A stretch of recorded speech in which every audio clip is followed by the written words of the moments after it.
이 험한 현실에서 붙잡아두고 싶은 꿈 낮고 힘든 삶에서 내 속대로 포기하고 싶은 꿈 너와 천천히 오래걷고 싶어 until the end of time 지금 난 간절히 원해 한 조각의 peace of mind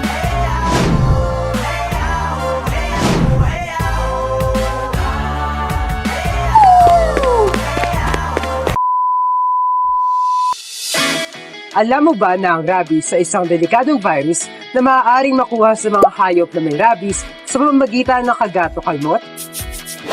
Ang rabies o rabies ay isang nakamamatay na sakit na umaatake sa utak at nervous system. Ito ay dulot ng Lassa virus at naipapasa sa pamamagitan ng kagat, kalmot o laway ng hayop na may rabies. Pero paano nga ba natin maiiwasan ang pagkakaroon ng rabies?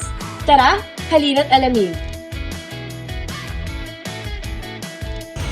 Doc, ano na? Maraming ways kung paano mo maiwasan ang sakit ng rabies. Unang-una dyan is, papabakanaan natin yung mga aso at pusa nila. Pero hindi lang yun yung ways kung paano maiwasan ng rabies. Pwede rin natin maiwasan yan through, pagka nabawasan natin yung mga stray animals na pakalat-kalat sa lansangan, pwede rin natin maiwasan ang sakit ng rabies.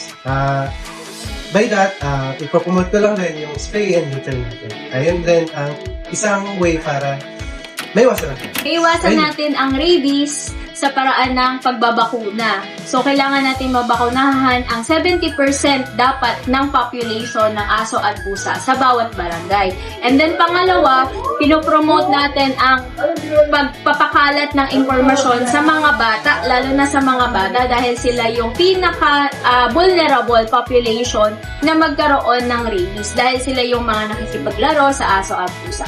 So, sa pamamagitan ng information education campaign, ipapakalat natin na kailangan nilang pangalagaan hindi lang ang kanilang sarili, kundi ang kanilang mga alaga. Yun lamang.